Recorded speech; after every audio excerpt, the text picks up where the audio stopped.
Hey guys, this turned out being a lot longer than I anticipated, but there's some good storytelling and some good opining here, and I get to give you guys some interesting perspectives on my personal life and the history of the game, so I hope you enjoy this. I say it's short in my initial recording. I'm talking about this after I'm done, but it's not. It goes on quite a bit, but it's a very valid and personal editorial, and I hope you guys enjoy it. Thanks. Hi there, welcome to Ancestral Recall. I'm your host, Eli Kaplan, and today I want to do a quick editorial because I want to respond to some of the comments that Rogue Deckbuilder on his YouTube channel made about the issue of what he calls collusion, of Luis Scott Vargas scooping in order to help Eric Froehlich's chances of making Player of the Year this past weekend at Pro Tour Magic Origins. To summarize his argument very shortly, he feels that doing so diminishes the sense of competition at the pro level, which is not something that he feels is apropos. He compares this type of situation to collusion in sports such as Major League Baseball or NFL or NHL, hockey. And so he says that really players ought to earn everything that they make. I feel that's a pretty good summation of his argument. So what I'm going to do is just take a minute or two to read my response to him, which I made in the forum comments there. And I'll read some of the responses that other people made, and I also responded back to them because I feel that this dialogue is an interesting one and one which I think we ought to share, because I feel that there is a definitive answer to the situation. It is not necessarily obvious. It is not something that necessarily the DCI will always clearly communicate with 100% transparency to the audience of players, but I feel that it's necessary to understand some of the things going on. So what I'm going to do first is read my initial response. I wrote, I honestly don't think that Magic can be compared to professional sports. The financial incentives are radically different. NHL and NHL are leagues where everyone who shows up to play, gets paid. Magic players don't get paid to show up to a tournament, barring gold or platinum or Hall of Fame status. Magic is a social game, and so the rules reflect some of that. People are going to have the ability to scoop to other players for any reason. And that's not what professional sports are like. I feel that Rogue Deckbuilder is comparing apples to kiwis. Talking about the integrity of the game? Well, is Rogue Deckbuilder saying that players ought to try to impress spectators or to make sure that Magic is fun or valid for the people competing? Putting in restrictions on match resolutions, that is, making sure that people do not concede in order to help out friends, that's beyond what the DCI has in place, and that's going to put a lot more requirements on judges to enforce. And keep in mind that judges have a lot to do at tournaments. Having interviews for people in the Swiss to make sure that there's no possibility of assisting others with concessions is one more thing that a judge would have to do under such a proposed system. And the adjudication system is not designed to handle such a thing. There are millions of matches every weekend in sanctioned tournaments, every weekend. You can't have the number of judges there to adjudicate such a policy, because you have to sit down and talk about, well, who's this player you're playing, and why did you sign the match slip this way? And if you're going to tell people that you have to play every single time as if you're playing to win and that you can't concede to help a friend out, then you're going to get spectacles such as two teams trying to screw up against each other. What you're asking for is utterly unfeasible. Now, in any situation, a player is under no obligation to scoop to anyone when they are eliminated from top 8 or further contention. But if no money exchanges hands, my position is I don't see any reason to prohibit scooping. Here is Rogue Deckbuilder's response, and he says, Japan Eli. To pretend like Player of the Year holds no value is pretty naive. I am sure Channel Fireball wants more than anything to be represented by a Player of the Year and any other prestigious title. Also, isn't LSV a part owner of Channel Fireball? So he does have a lot to gain by Efro getting Player of the Year, brand image, which I know from experience has a lot of monetary value. Magic and other competitive games are sports. This is comparing apples and apples. Competitive Magic is not a social game, it is pure and simple competition. For heaven's sake, it is called the Pro Tour, not casual just for fun tour. That's his response. And here is my response. Of course, the Player of the Year title has value. It's a guaranteed invite to the World Magic Cup, it features appearance payouts on top of free hotel stays for major events, and honestly, Channel Fireball makes money by being a store that sells singles. That's their income. The articles they run are a loss leader. Yes, it's nice to have someone who works for your site win a major title like that, but a site editor cares a lot more about having a writer who can give valuable, well-written content on a regular basis following the site's editorial guidelines than having a trophy on the wall. I'm saying that because that's what I've observed in my relationship with editors such as Ted Knutson and Ferret and others when writing Magic. And when back in 2000, 2002, 2003, and even before that, there was a really big following on IRC with lots and lots of people talking about Magic. It was a social place on EFNet. And so I got to know a lot of the people there, and when they were younger, obviously, this is going back a long time ago, people like Brian Kibler and Ted Knutson and Zvi and countless others, Alan Kummer, gosh, so many people were on IRC. It was a fantastic place to be. It's not something I can really talk about on my channel all that much because, that's really opening up, people and their personalities and relationships. And, a lot of that stuff is private. And I personally, I don't keep logs. But, I know a lot of the people who were at the highest levels and from a social perspective, So for me, that's something I know. But, let's focus on the tournament rules. See, obviously I'm expanding on my comments from the YouTube page because I do have some personal feelings about this. But anyway, let me get back to what I wrote. But if you read what the tournament rules for Magic are and how they have been explained by judges in the past, then you should know what the term collusion is and how it is defined by the DCI. And what Luis Scott Vargas did was not collusion. Maybe in some other sports rulebook, it was, but in the governing body of the sport in question, and I'll grant you that Magic is a sport, in Magic's governing body, this was not collusion. There have been dozens of articles by people who make and adjudicate the rules, judges, about this over the years, and what happened was handled legitimately. Using some other sports standards when those other sports have their own culture is simply bad reasoning. If your logic would hold true, then there would be one universal rulebook for competitions of any sort, with specific subsections for the given sport to explain what the rules are. That isn't the case, though. There are numerous articles explaining what collusion isn't and how players or tournament organizers may choose to have prize splits. You won't find that in the NHL's rulebook. Hey, I respect your opinion. Everyone has a prerogative to express their ideas and values. You have done some athletic competition in your past, which has shaped your values and views. But you are projecting your ideas and values onto many others and are expecting them to meet your specific standards and needs. For you, it's all about competition. You watch the streams, you read the coverage, and you look at the game as competition. That's a valid perspective. I respect that. But you are confusing and conflating Magic's social dimension with its casual dimension.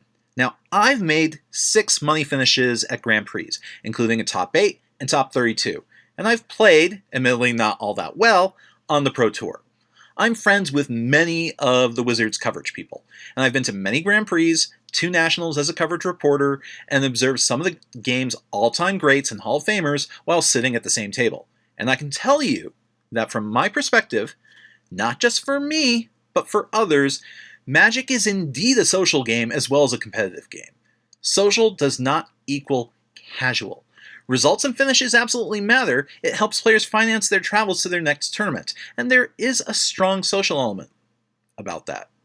I mean, I remember, moving off what I wrote, September 11th, 2001. I was living in Japan, and I was working. I came home from my job at about 8 o'clock at night, and I got home, and I turned on my computer, opened up IRC, and I saw all these people talking about what's going on the TV, because it was about 8:15 in Japan. It was about 8 or 9:15 a.m.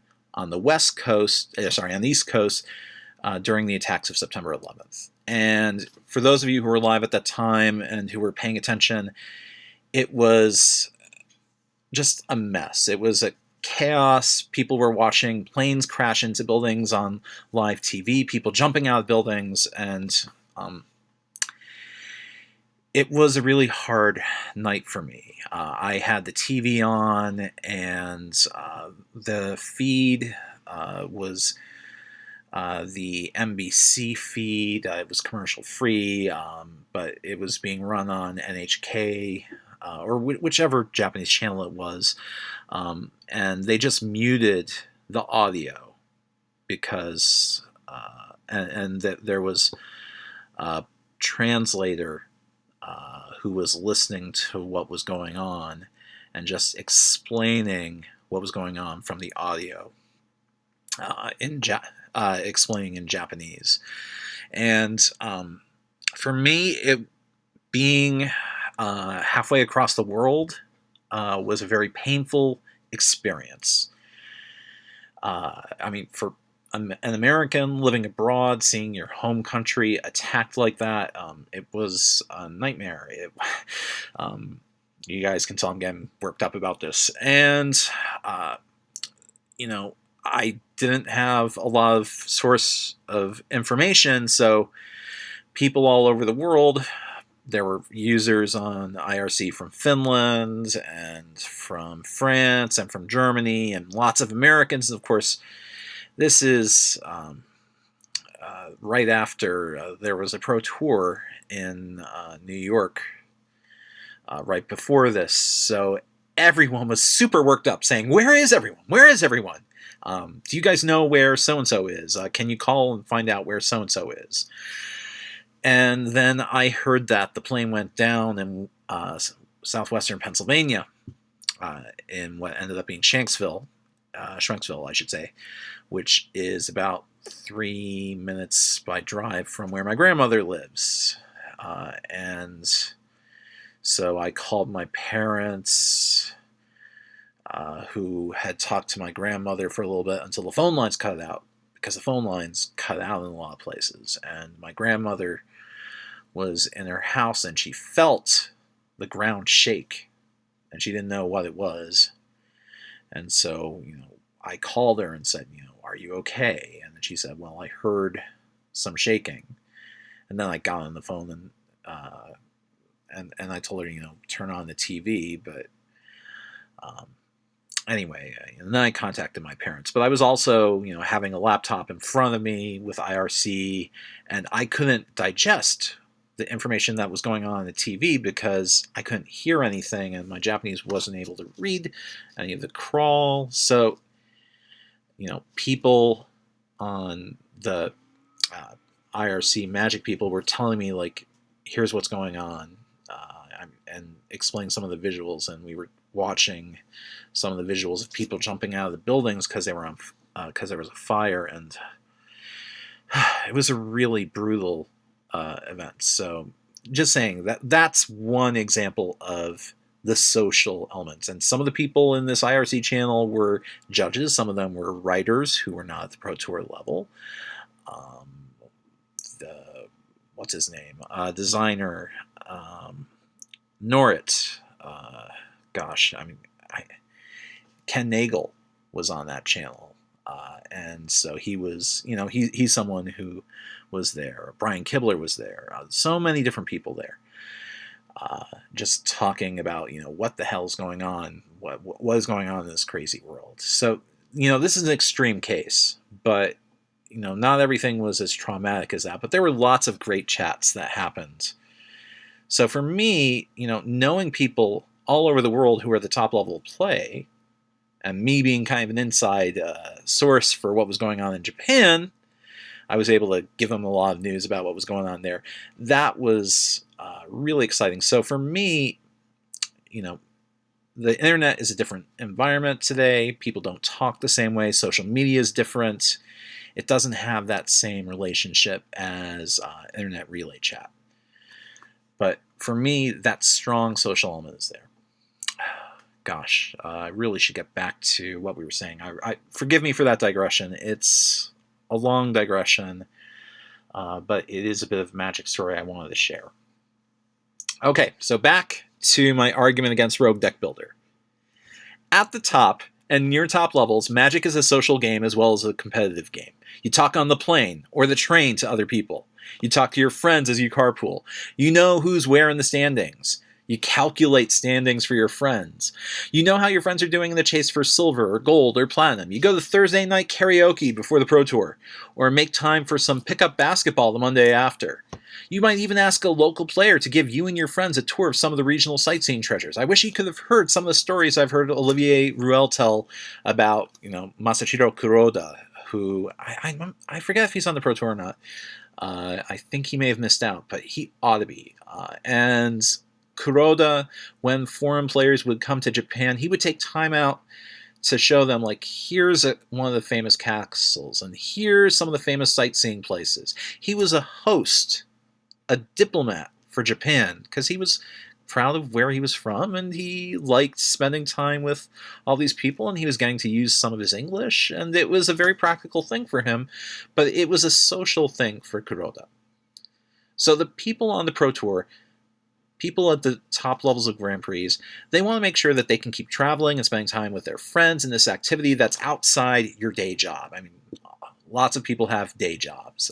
I myself have a day job, although I'm on sabbatical right now. Anyway, friendships form, and people find ways to help others. The DCI knows this, and knows it's impossible to adjudicate a system where every tournament has a fierce fight for top 8, then top 4, then the finals, all with everyone giving every erg of fight to do their best. Now, the NFL has millions watching, so that is what they go for. But in the DCI, it's a different story. Some local gaming stores just want to cut to top 8, or top 4, or run prizes down by standings at the end of the night. This is not necessarily the best for people who put competition as the be-all of Magic, but it does create a fun environment and a situation where the most fun can be had by more people. If you don't like that situation in the game, that's your prerogative, but others may find your views simplistic and naive. You don't have to adopt their position, but realize that they can have their own logical, principled positions and make credible arguments as well. Okay, so then another poster, someone who I didn't know, a guy with the username Lennon Shrek, says, "It sounds like you just like to hear yourself talk and show off your amazing writing skills. Simple fact that you seem to have missed the point that Player of the Year is earned by winning, not by getting close and having your opponent scoop to you just so you get it. You didn't win that game, it was given to you by a friend. At a pro level, or at a big event that has money on the line, I would see it as cheating.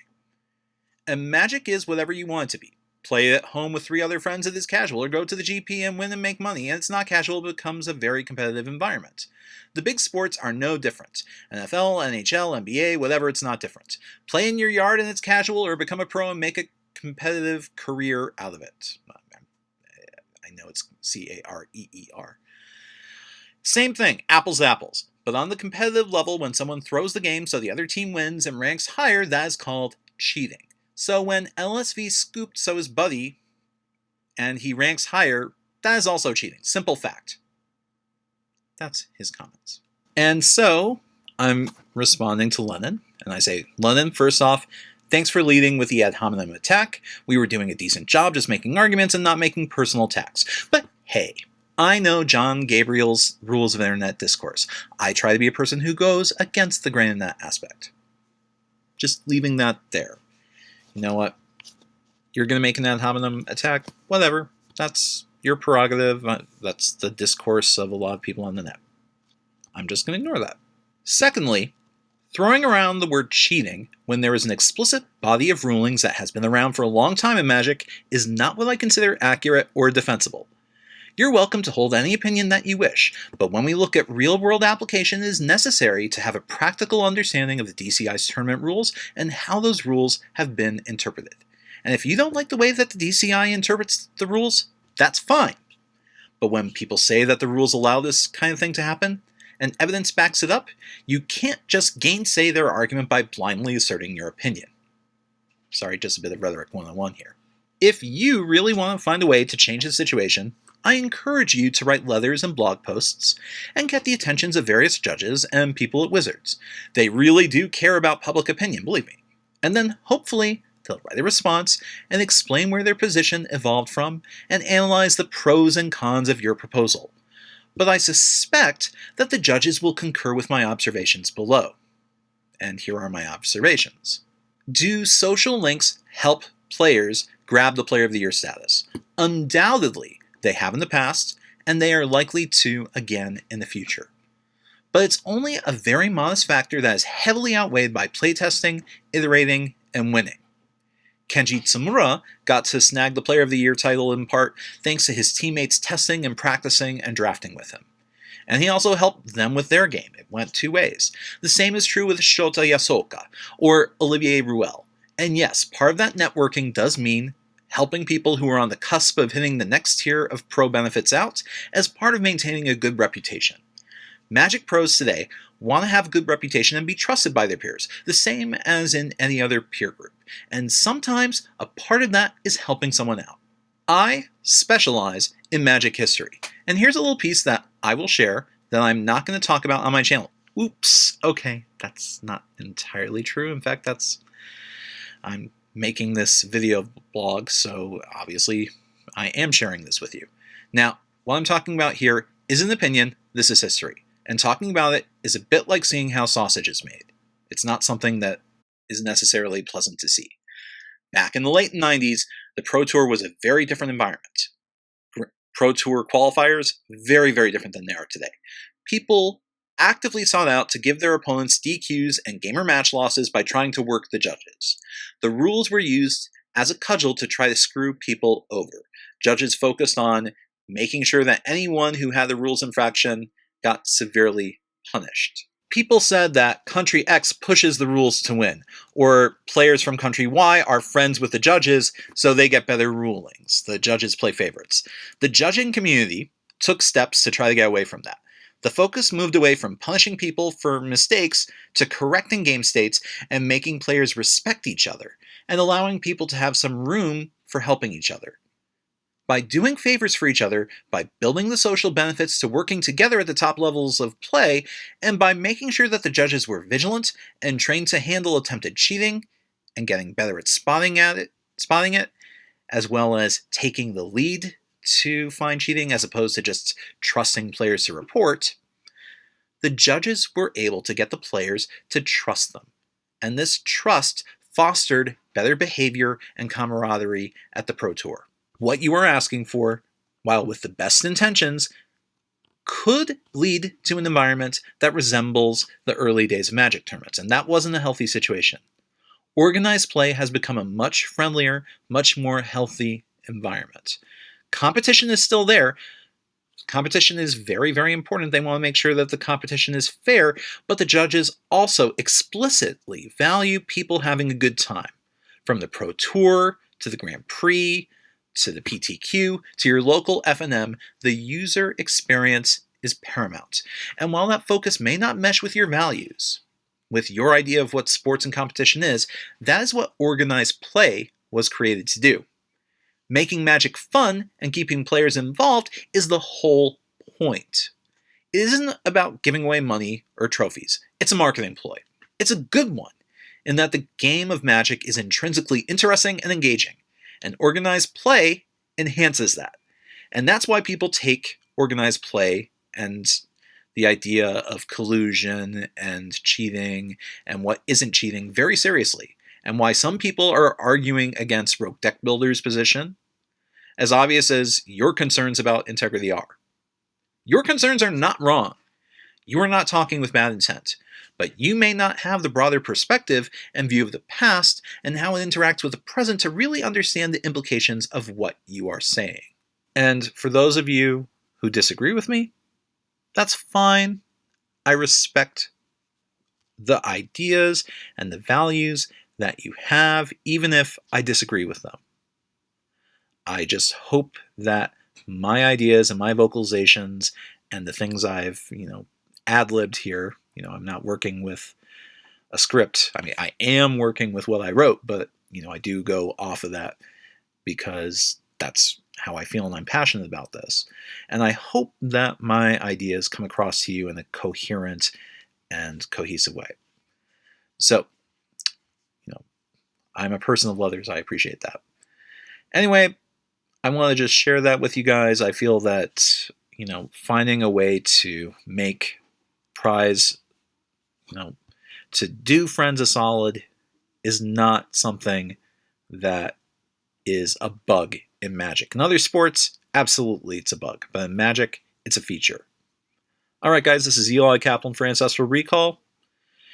And I'm going to sign off here. By the way, if you did appreciate, these perspectives, if you want to give this video a like, that's great. If you don't care for this, leave a comment and tell me why you didn't care for this type of video, or if you find a flaw in my arguments, or you just have a different perspective. Again, I'm perfectly happy to have a discussion about this, and I'm fine if people disagree with me. I'm fine to have a discussion about it. We don't have to agree, and if I don't persuade any of you, well, that's okay. I just wanted to share my piece on this. I just ask, let's be polite and respectful to each other. That's all I ever ask of people in my comments. Ice Age scripts are done. I'm working on scripts for my 50th episode. 50th episode is going to be a big surprise. It's going to be really interesting. It's going to open people's eyes to a part of wizards and their work that you probably know nothing about. It does deal with magic, just to be clear. And it deals with a larger issue that I do want to get into as part of a historical discussion later on. Maybe I'm saving up a cool idea for my 75th episode.